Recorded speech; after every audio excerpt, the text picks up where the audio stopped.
Welcome along again to another video, everyone. Thanks for joining me. If you wouldn't mind, as always, I'm going to ask you to hit that wonderful subscribe button down below. It takes a second, it's free to do so, helps me to grow this channel so much. Anyway, let's get to the topic of today's video. It's going to be all about something that's going to help you to protect and secure your Microsoft 365 environment, and all for free as well. This is a free resource that you may not know about. It's called the CIS Security Benchmarks for Microsoft 365. Let's get straight into the video and check it out.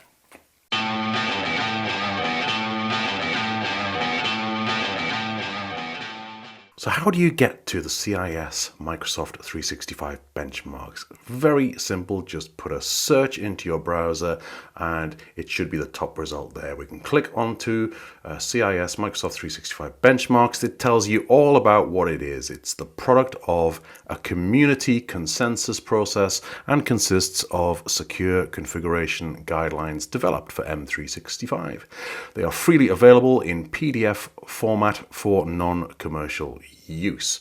So you can click on the download link there, and what will happen is you'll have to put in a few details about your name, email address, your job title, your organization, etc., etc. And then a few moments later you'll get an email with the download link, which will take you to this page right here. So you don't just get the one you asked for though, you get the full list of all the benchmarks. Now, the really handy thing here is I can see the most recently viewed ones that I've looked at, because although we're focusing here on the Microsoft 365 benchmarks, there are a ton of other ones that CIS, the Center for Internet Security, will produce. And just to give you an idea, let's have a little quick scroll through and we can see we've got benchmarks all in PDF format for Linux, for Windows Desktop. We've got, I haven't even heard of that one, Debian Linux. I'm not a Linux person. Ubuntu, I've heard of that one. Linux, Amazon Linux, lots of flavors of Linux here. Red Hat, of course. Linux Enterprise Server. We're into Apple territory, Mac OS, IBM, AIX. Wowza, I didn't know AIX was still a thing. That was the first thing I ever worked with in my IT career, AIX Unix. Wow, that's incredible. Did not know that was still on the go. And we've not even got to Microsoft yet in this massive list, but there we go. We've got benchmarks for Intune for Windows 10, Windows 11, the Intune for Office benchmark. Then we're back out of Microsoft again, back into some Linux stuff, Bottle Rocket, Azure Linux.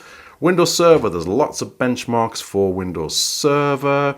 IIS, VMware, SharePoint, MongoDB. You get my drift. We're not even halfway through the list, but we're interested in this video in having a look at what the Microsoft 365 CIS benchmarks are. And once you've downloaded the PDF, this is what you get. Here we go. This is the benchmark. Now, you may have already noticed the amount of pages in this, 396. This is not a small PDF at all. The detail and guidance you get in here is phenomenal.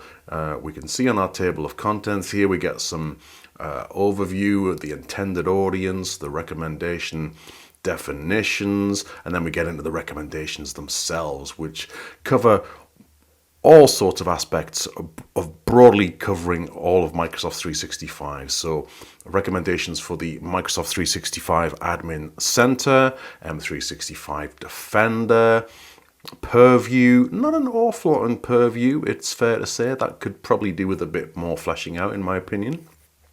Intune Admin Center, even though we've got specific Intune benchmarks of their own, Intune is included in the M365 benchmarks. We've got the Exchange Admin Center, SharePoint, we've got Teams, Microsoft Fabric, and then, wow, a lot of content. So here we have our overview here, which tells you that the benchmarks focus on technical configuration settings used to maintain and or increase the security of the address technology, and they should be used in conjunction with other essential cyber hygiene tasks such as monitoring the base operating system for vulnerabilities and quickly updating with the latest patches, monitoring applications and libraries for vulnerabilities, and quickly updating with the latest patches once again. So here we go, a bit more detail. In the end, the CIS benchmarks are designed as a key component of a comprehensive cybersecurity program and provides prescriptive guidance for establishing a secure configuration posture for M365. This guide was tested against M365 and includes recommendations for, as we've already seen in the index, many of the products within 365. So there's some PowerShell guidance here for how to get various commandlets to work. You need to make sure that you have the latest PowerShell modules for Exchange Online Management, Microsoft Graph, Teams, SharePoint PowerShell, and Azure AD. Shame, should be Entra ID now. Intended audience, who's this for? It's intended for system and application administrators, security specialists, auditors, help desk, and platform deployment personnel who plan to develop, deploy, assess, or secure solutions that incorporate M365. Where possible, audit and remediation guidance is provided using both PowerShell and relevant admin centers. So this isn't just what you should be doing. You get a lot of recommendations on how to do it as well, which is absolutely superb. You can see how much detail has gone into this document, even down to the typographical conventions here. Superb stuff. And we've got recommendation definitions here as well, all about the titles and assessment statuses, whether something can be automated. So this represents recommendations for which assessment of a technical control can be fully automated and validated to a pass or fail state. And recommendations will include necessary information to implement automation. Manual, obviously the opposite of that, where technical control cannot be fully automated and requires some sort of intervention manually to validate that the configured state is as expected. So lots of cool stuff there. We've got impact statements, lots of amazing stuff. Now, profile definitions. This is an important part, and obviously Microsoft 365 has different levels of licensing, and that being said, the recommendations within the benchmarks may not be appropriate to every organization, every tenant, because you're only licensed up to a certain level. And E3 level 1 is the first level, and items marked with that profile apply to customer deployments of M365 with an E3 license, and these intend to be practical and prudent, provide a clear security benefit, and not inhibit the utility of the technology beyond acceptable means.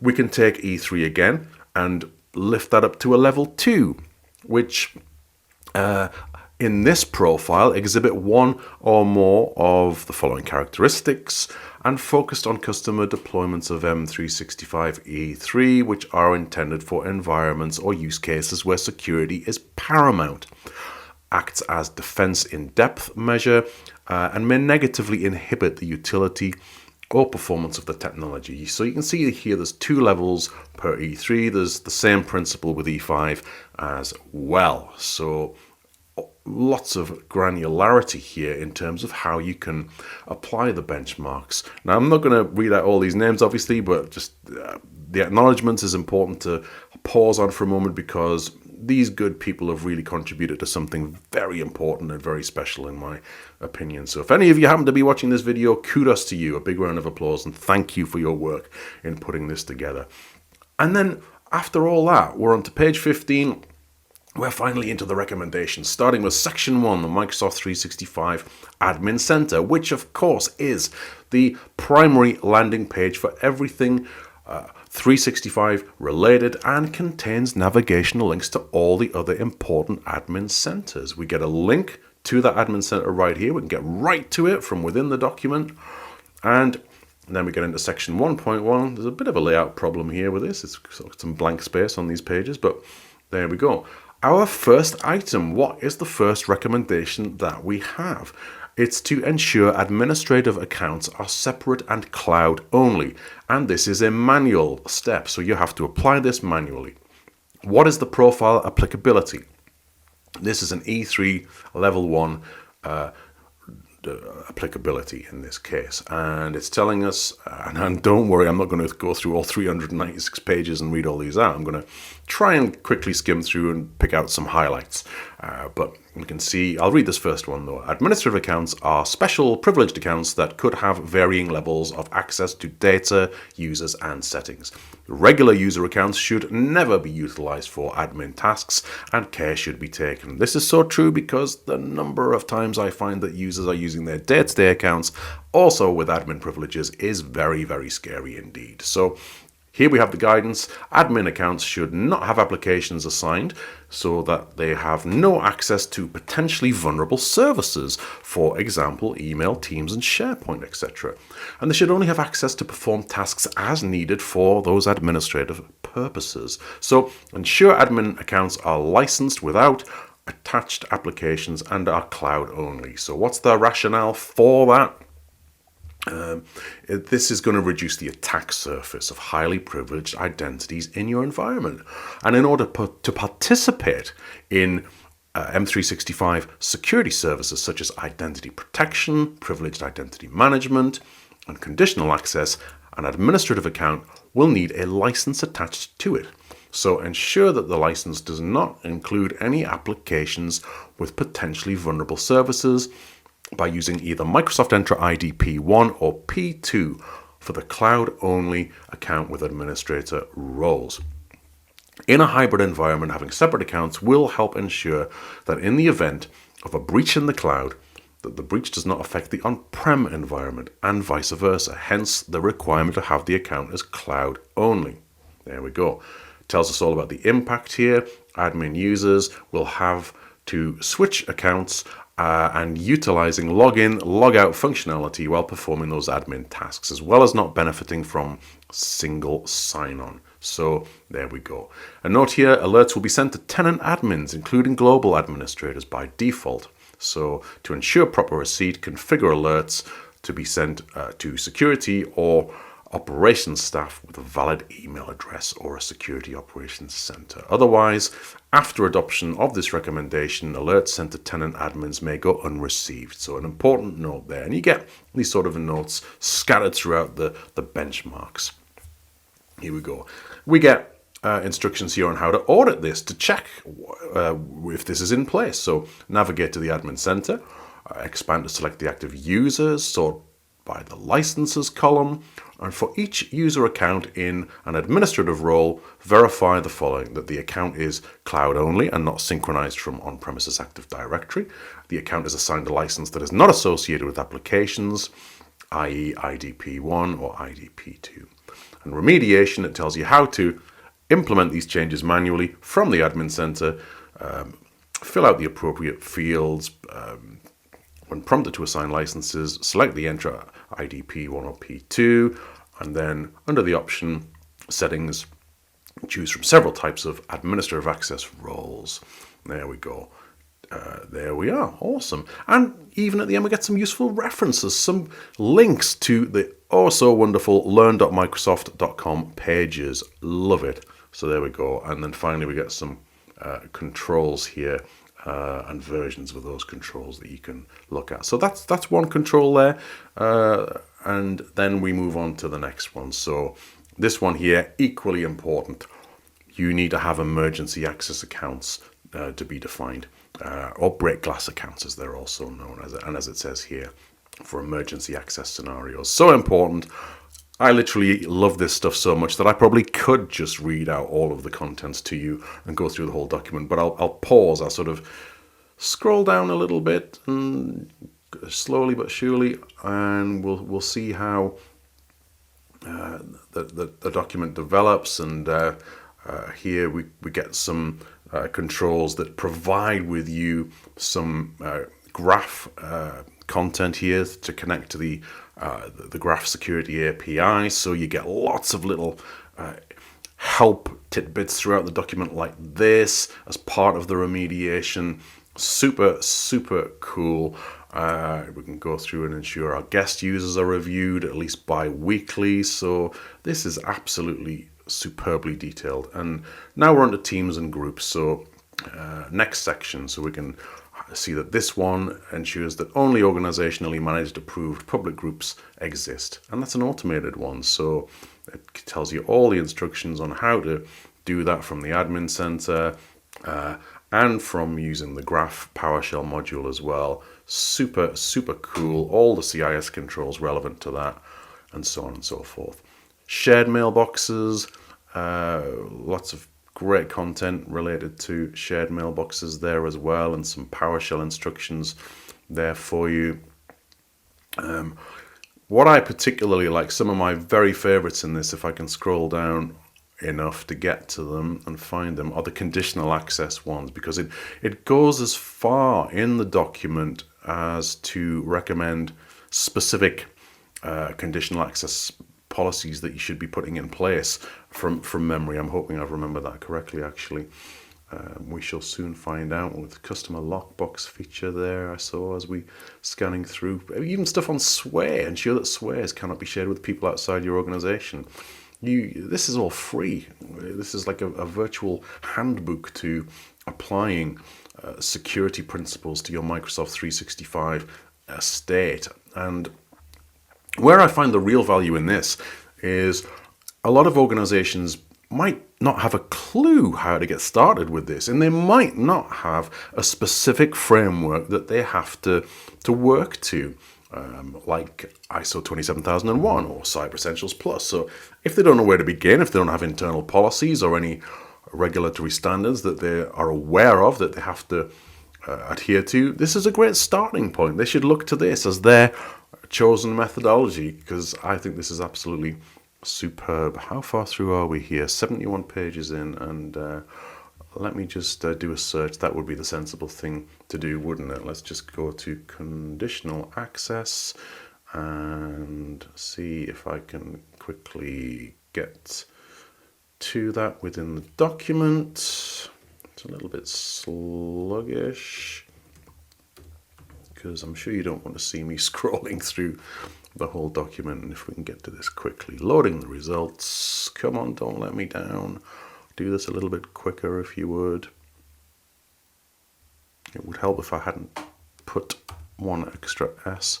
Exact matches. Conditional access, there we go. Right, here we go.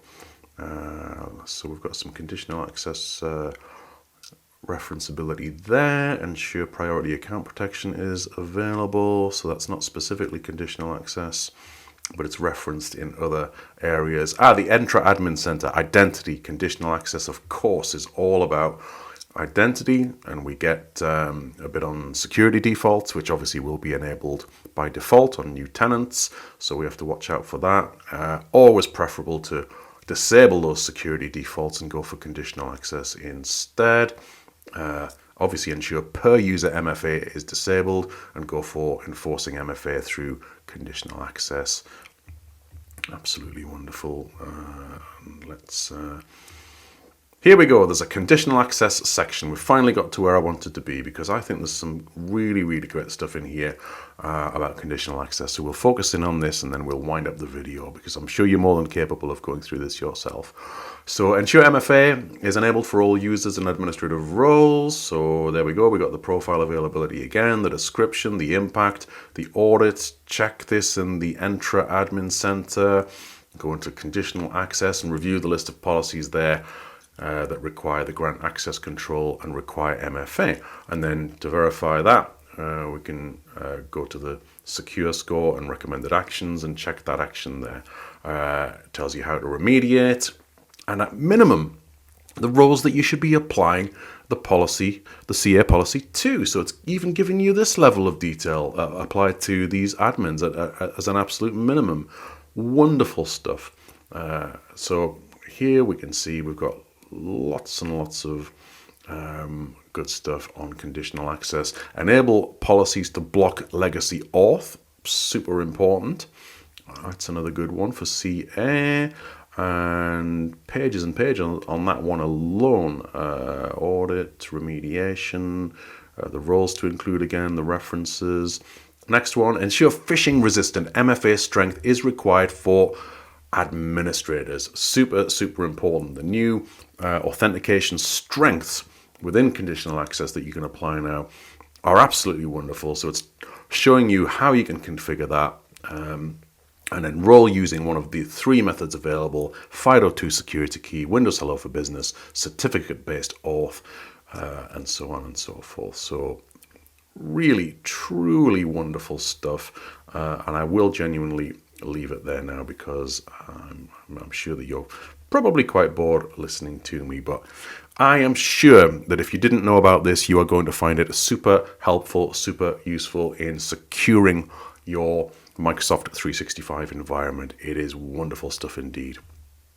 So there you go. How amazing is that? All for free. All you have to do is register, download, and then you've got that wonderful hundreds and hundreds of pages of free guidance on how you can best secure your M365 environment. Not all of the controls are going to be applicable to every scenario, of course, and you've got those different levels of E3, 1 and 2, E5, 1 and 2, of course. So there's something for every scenario in there, really. So check it out. Let me know if you've used it, how you've applied it to your own tenant, your own organization, and how it's benefited you. But keep an eye on it. It gets updated on a fairly regular basis, and I cannot recommend it enough. It's saved my bacon many a times.